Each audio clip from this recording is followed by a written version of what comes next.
দেশের সকল শিশু, কিশোর কিশোরী, তরুণ তরুণী, শিক্ষার্থী, বয়স্ক, বৃদ্ধ, পুরুষ, মহিলা সবাইকে সালাম জানাচ্ছি। আসসালামু আলাইকুম। আপনাদের সবাইকে ছাত্র জনতার বিপ্লবে সিক্ত নতুন বাংলাদেশে স্বাগত জানাচ্ছি। গভীর শ্রদ্ধা জানাচ্ছি জুলাই আগস্ট মাসে ফ্যাসিবাদের বিরুদ্ধে ছাত্র জনতার অভ্যুত্থানে নিহত সকলের প্রতি। তাদের আত্মার মাগফিরাত কামনা করছি। তাদের আত্মত্যাগের বিনিময়ে নতুন বাংলাদেশ গড়ার শপথ নিয়ে আমি আপনাদের কাছে কিছু কথা বলতে চাই।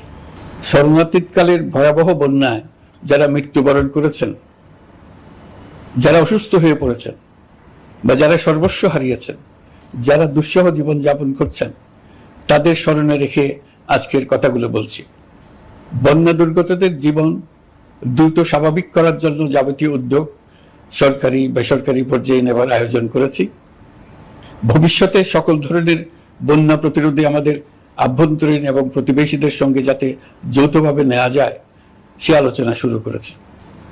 প্রিয় দেশবাসী, আপনারা জানেন বিপ্লবী ছাত্র জনতা জাতির এই ক্রান্তি লগ্নে আমাকে এক গুরুদায়িত্ব অর্পণ করেছে। তারা নতুন এক বাংলাদেশ গড়তে চায়। নতুন প্রজন্মের এই গভীর আকাঙ্ক্ষাকে বাস্তবে রূপ দেওয়ার সংগ্রামে আমি একজন সহযোদ্ধা হিসেবে তাদের সঙ্গে যোগ দিয়েছি। দেশের সকল বয়সের, সকল পেশার, সকল মতের, সকল ধর্মের সবাইকে বিনা দ্বিধায় এই সংগ্রামে যোগ দেওয়ার আহ্বান জানাচ্ছি। প্রিয় দেশবাসী, লক্ষ লক্ষ শহীদের রক্তের বিনিময়ে এবং লক্ষ লক্ষ মা বোনের আত্মদানের বিনিময়ে যে বাংলাদেশ আমরা পেয়েছিলাম তা ফ্যাসিবাদ এবং স্বৈরাচারের হাতে ধ্বংস হয়ে গেছে।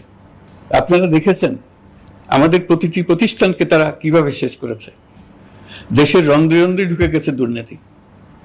এমন এক দেশে আমাদের দেশ রূপান্তরিত হয়েছে যেখানে স্বৈরাচারের পিয়নও দুর্নীতির মাধ্যমে 400 কোটি টাকার সম্পদ করার মতো অকল্পনীয় কাজ করে গেছে নির্বিবাদে। শিক্ষা খাতকে পঙ্গু করে দিয়েছে। ব্যাংকিং ও শেয়ার বাজার খাতে লুটপাট, প্রকল্প ব্যয়ে বিশ্ব রেকর্ড, অবাধ সম্পদ পাচার, আইন শৃঙ্খলা রক্ষাকারী সংস্থাকে নিজ দলের পুতুলে রূপান্তর, বাক স্বাধীনতা হরণ, মানবাধিকার হরণ, এসবই হিমশৈলের অগ্রভাগ মাত্র। ক্ষমতা কুক্ষিগত করতে ফ্যাসিবাদী সরকার খর্ব করেছে জনগণের সাংবিধানিক ক্ষমতা ও অধিকার। দুঃশাসন, দুর্নীতি, অন্যায়, অবিচার, নিপীড়ন, বিচারের নামে প্রহসনের মাধ্যমে জনসুরক্ষা বিপন্ন করেছে। জনগণকে নির্যাতন, বঞ্চনা ও বৈষম্যের মুখোমুখি দাঁড় করিয়ে দিয়েছে। নতুন প্রজন্মের মানুষ সহ কোটি কোটি মানুষের ভোটাধিকারকে বছরের পর বছর হরণ করেছে। মানুষের এগিয়ে যাওয়ার পথে সকল ধরনের প্রতিবন্ধকতা তৈরি করে স্বৈরাচার তার নিজের, পরিবারের ও দলের কিছু মানুষের হাতে দেশের মালিকানা তুলে দিয়েছে। প্রিয় দেশবাসী, কিন্তু এই দ্বার প্রান্তে দাঁড়িয়েই আমাদের গড়তে হবে স্বপ্নের বাংলাদেশ। বৈষম্যহীন, শোষণহীন, কল্যাণময় এবং মুক্ত বাতাসের রাষ্ট্রের যে স্বপ্ন নিয়ে ছাত্র জনতা আন্দোলনে ঝাঁপিয়ে পড়েছিল, আমি তাদের সেই স্বপ্ন পূরণে অঙ্গীকারবদ্ধ। আপনাদের সবাইকে এই শুভলগ্নে তাদের স্বপ্ন পূরণে সমস্ত শক্তি নিয়ে এগিয়ে আসার আহ্বান জানাচ্ছি। তাদের স্বপ্ন আমাদের স্বপ্ন। জাতীয় জীবনে তরুণরা একটা মহা সুযোগ সৃষ্টি করে দিয়েছে। আমরা সবাইকে সুযোগ ব্যবহার করার কাজে এগিয়ে আসতে আহ্বান জানাচ্ছি। গণরোষের মুখে ফ্যাসিবাদী সরকার প্রধান দেশ ত্যাগ করার পর আমরা এমন একটি দেশ গড়তে চাই যেখানে প্রতিটি নাগরিকের মানবাধিকার থাকবে পুরোপুরি সুরক্ষিত। আমাদের লক্ষ্য একটাই, উদার, গণতান্ত্রিক, বৈষম্যহীন, অসাম্প্রদায়িক বাংলাদেশ। আমরা এক পরিবার, আমাদের এক লক্ষ্য। কোনো ভেদাভেদ যেন আমাদের স্বপ্নকে ব্যাহত করতে না পারে, সেজন্য আমরা প্রতিজ্ঞাবদ্ধ। বর্তমান সরকারের দায়িত্ব গ্রহণের মাত্র 2 সপ্তাহ শেষ হল।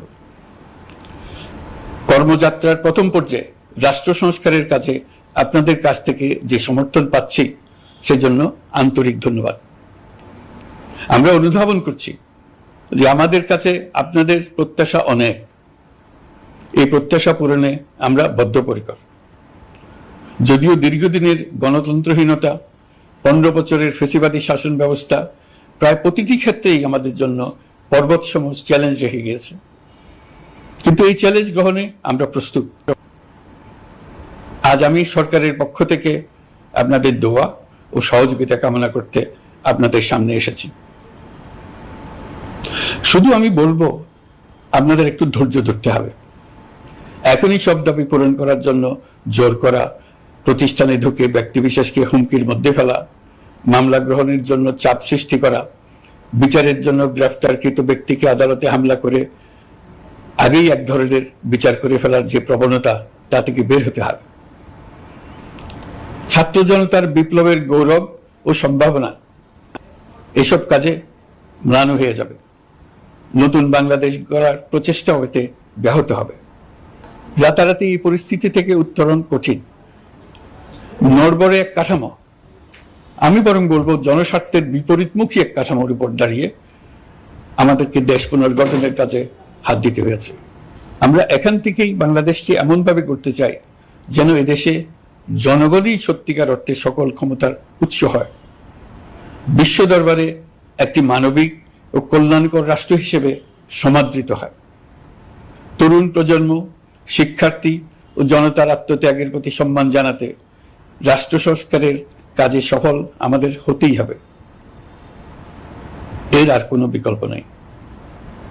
প্রিয় দেশবাসী, আপনারা ইতিমধ্যে জেনেছেন জুলাই আগস্ট মাসে গণ অভ্যুত্থানে বল প্রয়োগ ও হতাহতের যে দুঃসহ ঘটনা ঘটানো হয়েছে তার স্বচ্ছ তদন্ত করতে জাতিসংঘের মানবাধিকার কমিশনের প্রধানকে বাংলাদেশে এসে তাদের তদন্ত শুরু করতে আমরা আমন্ত্রণ জানিয়েছি। তদন্তের এই প্রক্রিয়া এই সপ্তাহে শুরু হবে। তাদের প্রথম দল ইতিমধ্যে এসে গেছে। আমরা ইতিমধ্যে ছাত্র জনতার বিপ্লবকে নস্যাৎ করতে যে শত শত মিথ্যা ও হয়রানিমূলক মামলা দায়ের করা হয়েছিল তার অধিকাংশ প্রত্যাহার করেছি এবং আটক ছাত্র জনতার মুক্তি লাভের ব্যবস্থা করেছে। পর্যায়ক্রমে মিথ্যা ও গায়েবী সকল মামলার ক্ষেত্রে অনুরূপ ব্যবস্থা গ্রহণ করে মানুষকে দুঃসহ ভোগান্তি থেকে মুক্ত করা হবে। ন্যায় বিচার নিশ্চিত করতে গণ অভ্যুত্থানের সকল শহীদ পরিবারকে পুনর্বাসন করবে। সকল আহত শিক্ষার্থী ও জনতার চিকিৎসার সম্পূর্ণ ব্যয় সরকার বহন করবে। সেই লক্ষ্যে স্বাস্থ্য মন্ত্রণালয়ের নেতৃত্বে উপদেষ্টা পরিষদে বৈষম্য বিরোধী ছাত্র আন্দোলনের প্রতিনিধিত্বকারী 2 জন উপদেষ্টার সহায়তায় একটা পূর্ণাঙ্গ তালিকা প্রস্তুত করা হচ্ছে। এই কার্যক্রমের জন্য এবং গণ অভ্যুত্থানের শহীদদের স্মৃতি ধরে রাখতে সরকার অতি দ্রুত জুলাই গণহত্যা স্মৃতি ফাউন্ডেশন নামে একটি ফাউন্ডেশন প্রতিষ্ঠা করার প্রক্রিয়া শেষ পর্যায়ে এনেছে। আপনাদের সবার এবং বিদেশে অবস্থানরত ভাই বোনদের অনুদান এই প্রতিষ্ঠানে পাঠানোর জন্য অনুরোধ করছি। আমি ব্যক্তিগতভাবে এই প্রতিষ্ঠানের চেয়ারম্যানের পদ গ্রহণ করেছি।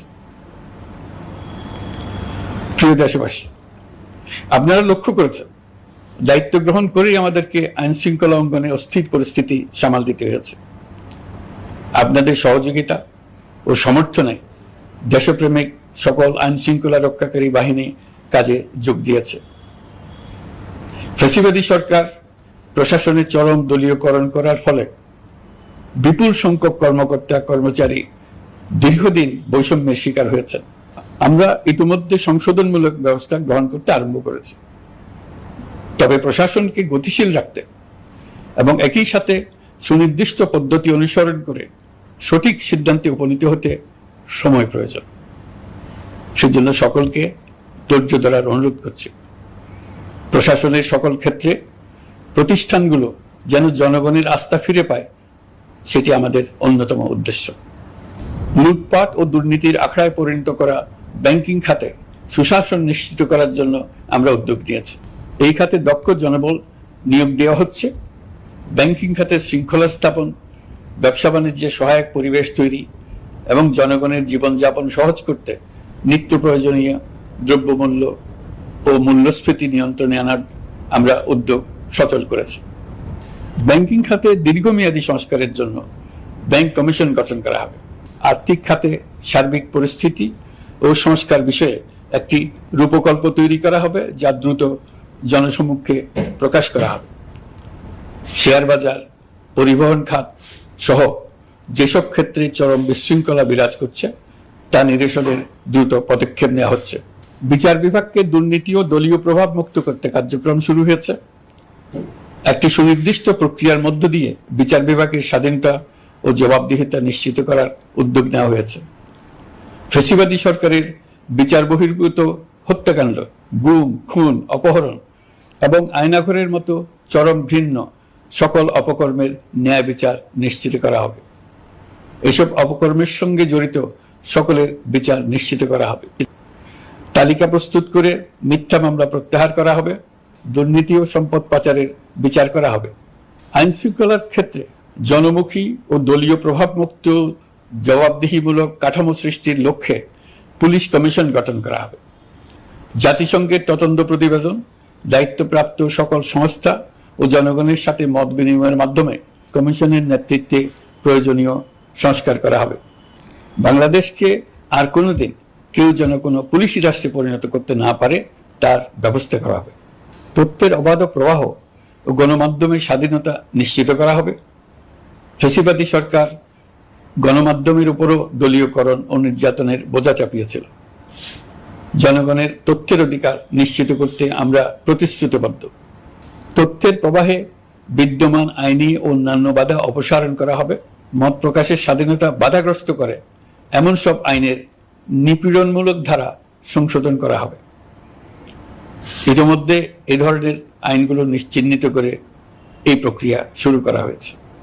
বিদেশি সংবাদকর্মীদের এদেশে আসার পর যে অলিখিত নিষেধাজ্ঞা ছিল, ইতিমধ্যে আমরা তা তুলে নিয়েছি।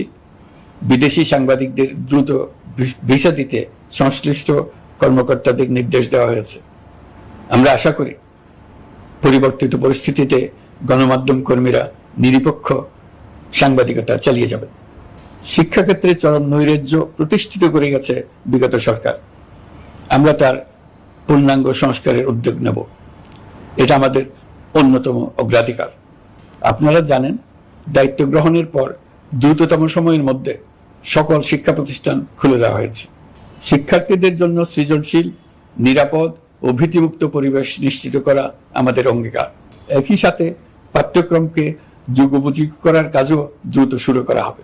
গণতন্ত্রকে সুসংহত করতে স্থানীয় সরকার প্রতিষ্ঠানগুলোকে শক্তিশালী করা হবে এবং ক্ষমতার বিকেন্দ্রীকরণ নিশ্চিত করা হবে।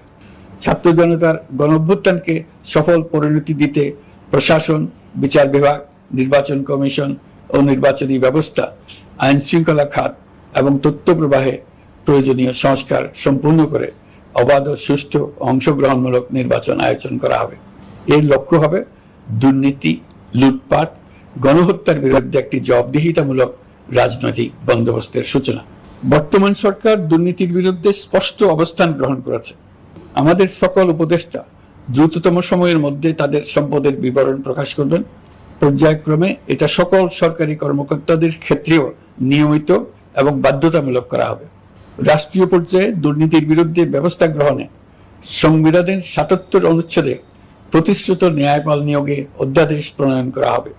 এবার কৃষি খাতের কথা একটু বলে। কৃষি নির্ভর বাংলাদেশে কৃষকের স্বার্থ যেন সুরক্ষিত থাকে, কৃষক যেন তার উৎপাদিত পণ্যের ন্যায্য মূল্য পায়, তা নিশ্চিত করা হবে।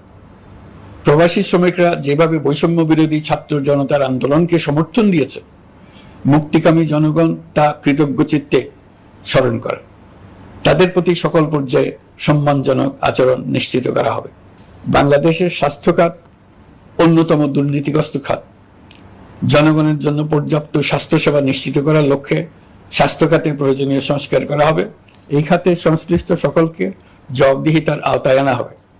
হাসপাতালগুলোকে আধুনিকায়নের উদ্যোগ নেওয়া হবে এবং সেখানে সরকারি ডাক্তার সহ বিশেষজ্ঞদের নিয়মিত উপস্থিতি নিশ্চিত করা হবে। স্বাস্থ্যসেবা যাতে নির্দিষ্ট কিছু অঞ্চলে কেন্দ্রীভূত না থাকে, দেশের সব অঞ্চলের মানুষ সমান স্বাস্থ্যসেবা পায়, সে লক্ষ্যে প্রয়োজনীয় উদ্যোগ নিতে আমরা বদ্ধপরিকর। বর্তমান প্রজন্ম অনেক বেশি সচেতন। বিশ্বের বিভিন্ন প্রান্তে ঘটে যাওয়া পরিবর্তন বিষয়ে তারা ওয়াকিবহাল শুধু নয়, তারা নেতৃত্ব দিচ্ছে।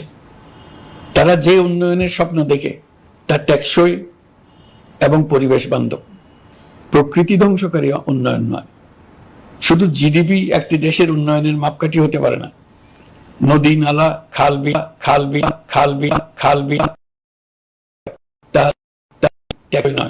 নয়। জ্বালানির বিরুদ্ধে পরিবেশবাদীদের সাথে আমাদের সরকারের অবস্থান সামঞ্জস্যপূর্ণ। জলবায়ু পরিবর্তন রোধ করতে এবং আগামী প্রজন্মের জন্য সুস্থ একটা পৃথিবী রেখে যেতে কার্বন নিঃসরণ শূন্যের কোঠায় নামিয়ে আনার বিকল্প নেই। আমাদের সরকার পরিবেশ ও জলবায়ু রক্ষায় সর্বোচ্চ গুরুত্ব দেবে। এই কার্যক্রমে তরুণ সম্প্রদায়কে সম্পৃক্ত করা হবে। ইতোমধ্যে বিভিন্ন রাষ্ট্র ও জাতিসংঘ বর্তমান সরকারের কর্মসূচির প্রতি সমর্থন ব্যক্ত করেছে। আমরা সকল রাষ্ট্রের সাথে বন্ধুত্বপূর্ণ সম্পর্ক বজায় রাখব। আমাদের পররাষ্ট্রনীতির ভিত্তি হবে পারস্পরিক আস্থা, বিশ্বাস ও সহযোগিতা। আমরা মানবাধিকার আইন সহ সকল আন্তর্জাতিক আইনের প্রতি শ্রদ্ধাশীল। আমাদের পক্ষ থেকে গুম বিষয়ক আন্তর্জাতিক চুক্তির পক্ষরাষ্ট্র হওয়া সহ বিভিন্ন পদক্ষেপ নেওয়া হয়েছে। ইতিমধ্যে পক্ষভুক্ত এমন সকল আঞ্চলিক ও দ্বিপাক্ষিক চুক্তি ও সমঝোতা বাস্তবায়ন করে যাব। আমাদের সরকার রোহিঙ্গা সমস্যার বাস্তবসম্মত সমাধানের লক্ষ্যে আন্তর্জাতিক সম্প্রদায়ের সাথে কাজ করে যাবে। আমরা জাতীয় ঐক্যে বিশ্বাসী। প্রয়োজনীয় সংস্কারের লক্ষ্যে রাজনৈতিক ঐক্যের মধ্য দিয়ে নিশ্চিত করা হবে নারী, শিশু, প্রতিবন্ধী, ধর্মীয় সংখ্যালঘু, আদিবাসী সকলেই এদেশের নাগরিক এবং সমান আইনের সুরক্ষার অধিকারী। তাদের সকলের মানবিক অধিকার সহ অন্যান্য সকল অধিকার নিশ্চিত করার উদ্যোগ নেওয়া হবে। এই জন্য আমি উপদেষ্টা পদমর্যাদা সম্পন্ন একজন বিশেষ সহকারী নিয়োগ দিয়েছি, যার দায়িত্ব হবে জাতীয় সংহতি উন্নয়ন। বন্যা কবলিত এলাকার সকল মানুষের দুর্ভোগ লাঘবে সরকার সঠিক সহায়তা দেওয়ার জন্য সরকারের যত কার্যক্রম আছে তাদের সচল করেছে। ইতিমধ্যে উপদেষ্টাবৃন্দ বিভিন্ন এলাকার দায়িত্ব নিয়ে এলাকায় গেছেন। আমার কার্যালয়ে একটা নিয়ন্ত্রণ কক্ষ স্থাপন করা হয়েছে। বন্যা পরবর্তী কার্যক্রম নেওয়া হয়েছে। ভবিষ্যতে বন্যা নিয়ন্ত্রণের জন্য করণীয় কি স্থির করার জন্য পদক্ষেপ নেওয়া হচ্ছে। দেশপ্রেমিক সেনাবাহিনী, পুলিশ, বিজিবি, র্যাবকে গুম নির্যাতনের কাজে লাগিয়ে তাদের কলঙ্কিত করা হয়েছে। তারা দেশের গৌরব। তাদেরও কিছু অতি উৎসাহী সদস্যের কারণে পুরো বাহিনীকে আমরা কলঙ্কিত দেখতে চাই না। আমরা অপরাধীদের চিহ্নিত করতে চাই এবং তাদের শাস্তি দিতে চাই, যেন ভবিষ্যতে কারো হুকুমে দেশপ্রেমিক কোনো বাহিনীর, পুলিশের, র্যাবের কোনো সদস্য হত্যাকাণ্ড, গুম ও অত্যাচারে জড়িত হওয়ার সাহস না করে। তাদের কাছে হুকুম যত বড় কর্তৃপক্ষের কাছ থেকে আসুক না কেন, তারা তা উপেক্ষা করবে। ভবিষ্যতে উপরওয়ালার হুকুমে এমন ঘৃণ্য কাজ করতে বাধ্য হয়েছে এমন ব্যাখ্যা কারো কাছে গৃহীত না হয় তার ব্যবস্থা করা হবে।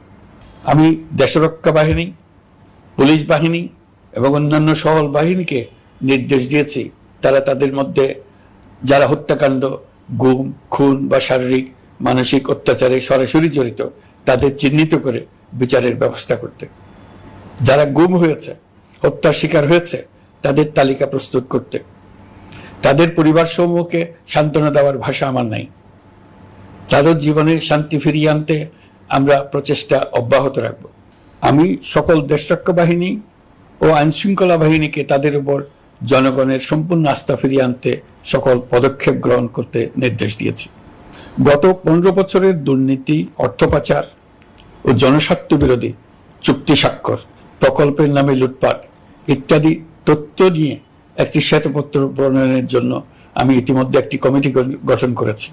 আমি বিভিন্ন দেশের রাষ্ট্রদূত এবং দাতা সংস্থার প্রতিনিধিদের সঙ্গে বৈঠক করেছি এবং করে যাচ্ছি। ছাত্র জনতার গণঅভ্যুত্থানের পর দেশ গঠনের জন্য সকল প্রকার আর্থিক অন্যান্য সহযোগিতার জন্য তাদেরকে অনুরোধ জানাচ্ছি। তারা এই ব্যাপারে আগ্রহ দেখাচ্ছে। তাদের কাছে আমাদের প্রস্তাব সমূহ প্রণয়ন করে দ্রুত পাঠানোর ব্যবস্থা নিয়েছে।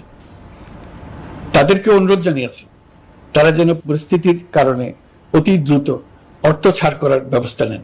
তাদেরকেও বলেছি যে অবস্থার মধ্য দিয়ে আমরা যাচ্ছি তা যেমন একটি দুর্যোগপূর্ণ সময়, তেমনি এটা জাতির জীবনে মস্ত বড় সুযোগ।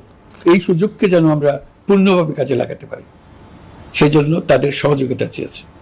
এই গণ অভ্যুত্থানে বিদেশে অবস্থানকারী বাংলাদেশিরা অত্যন্ত গুরুত্বপূর্ণ ভূমিকা পালন করেছেন। জাতি তাদের অবদান বিশেষভাবে স্মরণ করবে। নতুন বাংলাদেশ গড়ার কাজে আমরা তাদের অংশগ্রহণ চাইব। আমাদের একটি লক্ষ্য হবে বিদেশগামী এবং প্রত্যাবর্তনকারী প্রত্যেক প্রবাসী শ্রমিককে মর্যাদা ও সম্মানের সঙ্গে দেশে আসা এবং যাওয়া নিশ্চিত করা। সে ব্যাপারে শিগগিরই পদক্ষেপ নেওয়া হবে। বিদেশে অবস্থানরত সকলের কাছে আমার আবেদন, তারা যেন তাদের উপার্জিত অর্থ অফিসিয়াল চ্যানেলে দেশে পাঠান। দেশের অর্থনৈতিক সংকট উত্তরণে এই অর্থ বিশেষভাবে প্রয়োজন।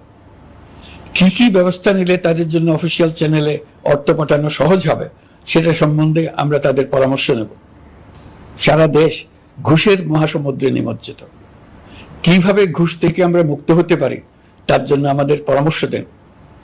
শুধু এই কাজটা নিয়ে অগ্রসর হতে পারলেই আমি মনে করি দেশের জন্য এই সরকার একটা গুরুত্বপূর্ণ অবদান রেখে গেছে বলে স্মরণীয় হয়ে থাকবে। আমি কথা দিচ্ছি, এই ব্যাপারে আমি আমার সর্বশক্তি নিয়োজিত করব। আমাদের দায়িত্ব দেশের সকল মানুষকে একটি পরিবারের বন্ধনে আবদ্ধ করা। পরিবারে মতভেদ থাকবে, বাকবিতণ্ডা হবে, কিন্তু আমরা ভাই বোন, আমরা বাবা মা, আমরা কেউ কারো শত্রু না। কাউকে তার মতের জন্য শত্রু মনে করব না, কাউকে ধর্মের কারণে শত্রু মনে করব না, কাউকে লিঙ্গের কারণে শত্রু মনে করব না। আমরা সবাই সমান, কেউ কারো উপরে, কেউ কারো নিচে না। এই ধারণা আমরা জাতীয় জীবনের সর্বক্ষেত্রে প্রতিষ্ঠিত করতে চাই। একটা বিশেষ ব্যাপারে আমরা আপনাদের সহযোগিতা চাচ্ছি। আমাদের দায়িত্ব গ্রহণের পর থেকে প্রতিদিন সচিবালয়ে, আমার অফিসের আশেপাশে, শহরের বিভিন্ন স্থানে সমাবেশ করা হচ্ছে। গত 16 বছরের অনেক দুঃখ কষ্ট আপনাদের জমা আছে, সেটা আমরা বুঝি। আমাদের যদি কাজ করতে না দেন তাহলে দুঃখ গোছানোর সকল পথ বন্ধ হয়ে যাবে। আপনাদের কাছে একান্ত অনুরোধ, আমাদের কাজ করতে দেন। আপনাদের যা চাওয়া তা লিখিতভাবে আমাদেরকে দিয়ে যান। আমরা আপনাদের বিপক্ষ দল নয়। আইনসঙ্গতভাবে যা কিছু করার আছে আমরা অবশ্যই তা করব, কিন্তু আমাদেরকে ঘেরাও করে এই গুরুত্বপূর্ণ দিনগুলোতে আমাদের কাজে বাধা দেবেন না। সবাই মিলে তাদের বোঝান, তারা যেন এই সময়ে তাদের অভিযোগের প্রতি দৃষ্টি আকর্ষণের জন্য আমাদের দৈনন্দিন গুরুত্বপূর্ণ কাজে বাধা না দেন। একটা বিষয়ে সবাই জানতে আগ্রহী, কখন আমাদের সরকার বিদায় নেবে। এটার জবাব আপনাদের হাতে। কখন আপনারা আমাদেরকে বিদায় দেবেন? আমরা কেউ দেশ শাসনের মানুষ নই। আমাদের নিজ নিজ পেশায় আমরা আনন্দ পাই। দেশের সংকটকালে ছাত্রদের আহ্বানে আমরা এই দায়িত্ব গ্রহণ করেছি। আমরা সমস্ত শক্তি দিয়ে দায়িত্ব পালন করব। আমাদের উপদেষ্টা মণ্ডলীও এই লক্ষ্যে উদ্বুদ্ধ হয়ে সবাই মিলে একটা টিম হিসেবে কাজ করে যাচ্ছি। কখন নির্বাচন হবে সেটা সম্পূর্ণ রাজনৈতিক সিদ্ধান্ত, আমাদের সিদ্ধান্ত নয়। দেশবাসীকে ঠিক করতে হবে আপনারা কখন আমাদেরকে ছেড়ে দেবেন। আমরা ছাত্রদের আহ্বানে এসেছি, তারা আমাদের প্রাথমিক নিয়োগকর্তা।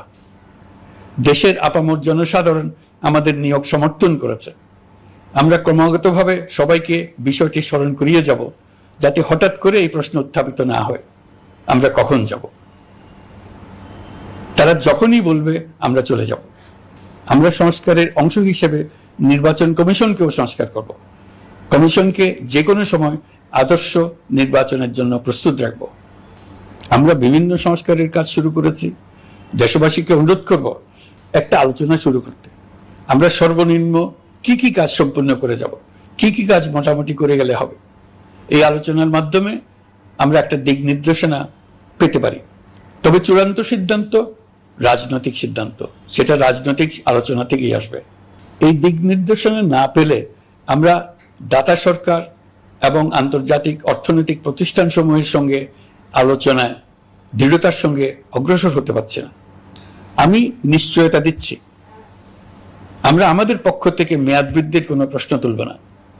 আমরা আপনাদের সকলের দোয়া চাই। যে কদিন আছি সেই সময়টুকু উপদেষ্টা মণ্ডলীর প্রত্যেকে নিজ নিজ সাধ্যমতো দেশের এই সংকটকালে সংকট উত্তরণে যেন নিজ নিজ মেধা সাধ্যমতো কাজে লাগাতে পারি। নতুন বাংলাদেশ গড়ার যে সুযোগ ছাত্র জনতার রক্তের বিনিময়ে আমরা অর্জন করলাম, আমরা আমাদের মতানৈক্যের কারণে সেটা যেন হাতছাড়া করে না ফেলে, এটা আমরা নিশ্চিত করতে চাই। এই সুযোগ এবার হারিয়ে ফেললে আমরা জাতি হিসেবে পরাজিত হয়ে যাব। শহীদ, আহত এবং জীবিত ছাত্র জনতার কাছে আমরা প্রতিজ্ঞাবদ্ধ থাকতে চাই, আমরা এই অর্জনকে কিছুতেই হারিয়ে যেতে দেব না। যে সুযোগ তারা আমাদেরকে দিয়েছে তার মাধ্যমে আমাদের দেশকে পৃথিবীর একটি শ্রদ্ধেয়, সকল দিকে দৃষ্টান্ত স্থাপনকারী দেশে পরিণত করতে আমরা শপথ নিয়েছি।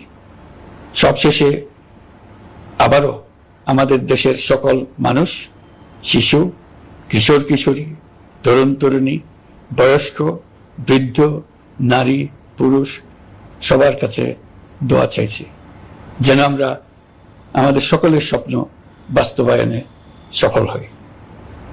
আল্লাহ আমাদের সহায় হন, আমাদের সবার মঙ্গল করুন।